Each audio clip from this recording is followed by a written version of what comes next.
आपने कभी सोचा है पिज्जा गोल तो बहुत स्वाकर क्यों होता है? जाने अपने लजीज पिज्जा से जुड़े ऐसे ही रोचक सवालों के जवाब। बच्चे हो या बूढ़े हो, पिज्जा खाना हर किसी को पसंद होता है। लेकिन क्या कभी आपने सोचा है कि ये लजीज पिज्जा हर रेस्टोरेंट या होम डिलीवरी के दौरान स्वाकर डिब्बे में ही क्यों मिलता है, या हमेशा इसे त्रिकोणीय आकार में ही क्यों काटा जाता है?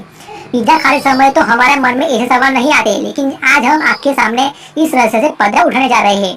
आज आप पिज्जा के बारे में वो रोचक फैक्ट जानेंगे जिससे आप अपने दोस्तों के सामने बताकर थोड़ा तारीफ बटोर सकते हैं। पिज्जा को लेकर सबसे पहला सवाल सामने आता है कि इस स्वादिष्ट फास्ट फूड कहाँ से आया और इसकी शुरुआत कैसे हुई। तो भारत के मशहूर शेफ हरपाल बताते हैं कि पिज्जा इटली के देन माना जाता है, जिसे 18वीं सदी में इटली के नेपल्स में इजाद किया गया।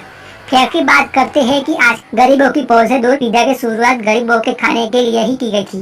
सड़क किनारे फूड बेचने वाले वेटर्स ने गरीबों और सस्ते खाने की डिमांड पर पिज्जा तैयार किया था। आधुनिक पिज्जा का जन्मदाता नेपल्स नहीं रहने वाले रोफेंस एसपी ओसियो को माना जाता है, जो बेकिंग का काम करते थे। इसके बाद इटली से अमेरिका पहुंचने के बाद पिज्जा धीरे धीरे पूरी दुनिया में छा गया। आपने मशहूर पिज्जा चेन रेस्टोरेंट डोमिनोज का नाम तो सुना ही होगा। इससे जुड़ा फैक्ट ये है कि रेस्टोरेंट का सबसे पहले नाम डोमिनिक्स हुआ करता था। इसकी शुरुआत 1960 के दशक में दो भाइयों टॉम और जेम्स ने मिशिगन में की थी। 1965 में इसका नाम डोमिनोज कर दिया गया। अगर कभी आपने ध्यान दिया होगा तो ये सवाल जरूर आपके मन में आया होगा। अगर आपको इसका जवाब नहीं पता तो बता दें कि इसकी वजह पिज्जा नहीं बल्कि डिब्बा बनाने का तरीका है। दरअसल चौकोर डिब्बा बनाना आसान और सस्ता है। इसे बनाने के लिए कार्डबोर्ड की सिर्फ एक शीट की जरूरत पड़ती है, वही गोल डब्बे के लिए ज्यादा पीस की जरूरत पड़ती है।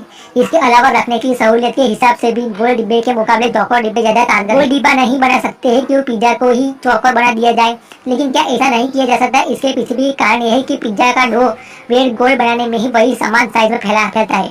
इसके अलावा हर तरफ से पकता भी अच्छा है, इसलिए पिज्जा किसी तरफ से ज्यादा पका और कच्चा नहीं रह जाए।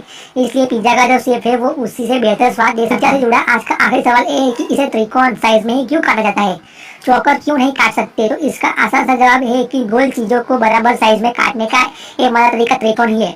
हालांकि कई जगह पिज्जा चौकोर भी बनाया जाता है और स्क्वायर काटा भी जाता है, लेकिन तब उसे खाने में भी परेशानी होती है और आकार भी बड़ा होता है। त्रिकोण कटे पिज्जा को खाना आसान है।